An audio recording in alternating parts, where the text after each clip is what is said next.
सद्गुरुदेव चरण कमलेभ्यो नमः।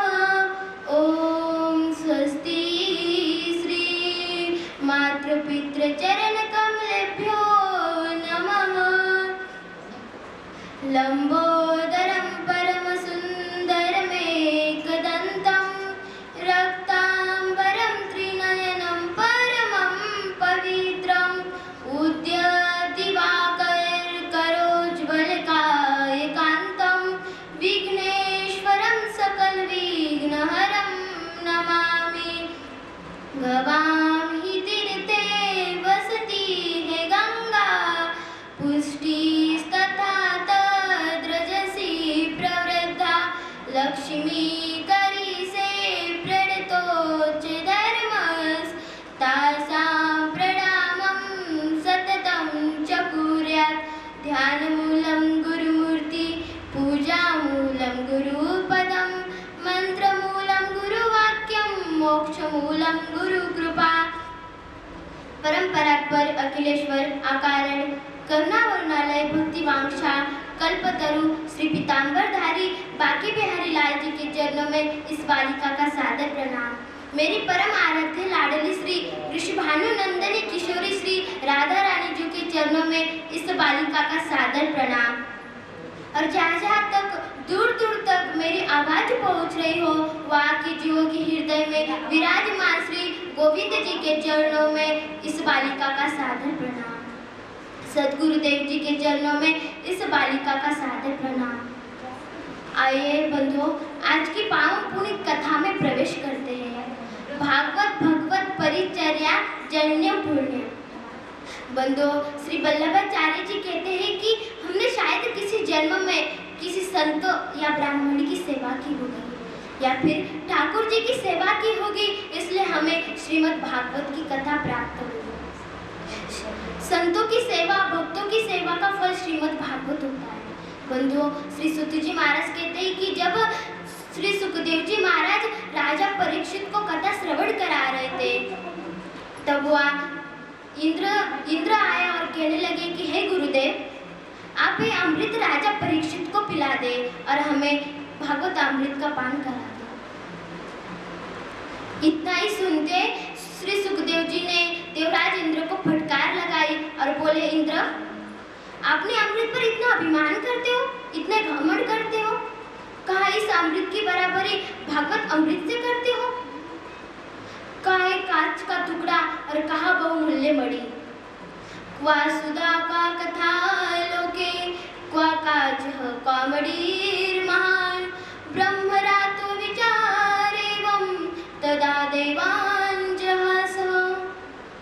बंधुओं, श्री सुखदेव जी ने उन्हें भक्ति शून्य जानकर कथा अमृत का दान नहीं दिया, जिसको प्राप्त करने के लिए सभी देवता और मेरे गोविंद को बड़ी मेहनत मशक्कत करनी पड़ी थी। वो अमृत भी बड़ी कठिनाई से प्राप्त हुआ था, जिसे सुखदेव जी ने इतनी आसानी से वापस भेज दिया था।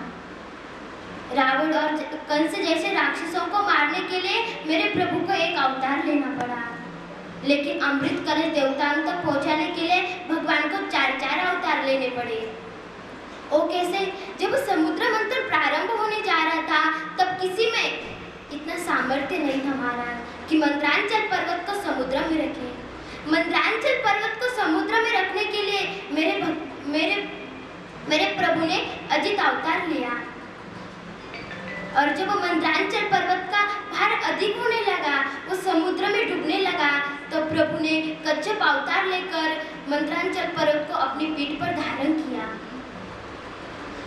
औषधियों की रचना के लिए प्रभु धन्वंतरी प्रकट हुए और अंत में जब कलश निकला और वो राक्षसों के दैत्यों के हाथों में चला गया, तो वो कलश प्राप्त करने के लिए भगवान ने मोहिनी रूप धारण किया और वो अमृत कलश देवताओं तक पहुंचाया। लेकिन हमारे श्री सुखदेव जी ने इंद्र को उल्टे पांव इंद्रलोक लौटा दिया महाराज। अमृत को पीकर देवता 10,000 वर्ष तक अमर रहते। ऐसा नहीं है कि वो मरते नहीं, वो भी मरते हैं। जब उनके पुण्य क्षीण होते तब वो भी मरते हैं। क्षीणे पुण्य मृत्युलोके विशन्ति। पुण्य जब उनके पुण्य क्षीण होते तब वो भी मरते हैं। जिन्होंने भागवत अमृत का पान किया वो मरते नहीं बल्कि संसार रूपी भव सागर से तर जाते, उन्हें दोबारा जन्म नहीं लेना पड़ता। श्री सुखदेव जी महाराज ने देवराज इंद्र को भागवत अमृत अधिकारी नहीं समझा और उनको इंद्रलोक वापस लौटा दिया। तब ये सब ब्रह्मा जी देख रहे थे। तभी ब्रह्मा जी कहने लगे कि भागवत इतनी ऊंची हो गई है कि जो देवी देवताओं के लिए भी दुर्लभ है। तब ब्रह्मा जी ने एक तराजू लिया और तराजू के एक पलटे में श्रीमद् भागवत जी को रखा और दूसरे पलटे में मुक्ति के सभी साधन रखे। 4 वेद, 6 शास्त्र, 17 पुराण और सभी नदियों का जल विराजमान किया और जितने भी जप तप दान दया थे वो सब रखे। आपको बताए महाराज तो सबके सब हल्के पड़ गए और ऊपर उठने लगे। जब भागवत जी का पलटा धरती को छूने लगा तो ब्रह्मा जी समझ गए कि भागवत साक्षात श्री कृष्ण का वाग्मय स्वरूप है और जहाँ पर साक्षात भगवान श्री कृष्ण को बिठा दिया जाए उससे बड़ा भार क्या हो सकता है। इसलिए आप कोई भी ग्रंथ देख ले, कोई भी पुराण देख ले, उनके आगे श्रीमद् शब्द नहीं लगा। पर भागवती केवल ऐसा है कि जिसके आगे श्रीमद् भागवत शब्द लगा है, इसलिए श्रीमद् भागवत को पंचम वेद निराला कहते हैं। पंचम वेद उच्चते। बंधु, आप लोगों ने 4 वेद तो सुने होंगे पर आप लोगों ने 5 वेद नहीं सुने। ऋग्वेद, यजुर्वेद, सामवेद, अथर्ववेद।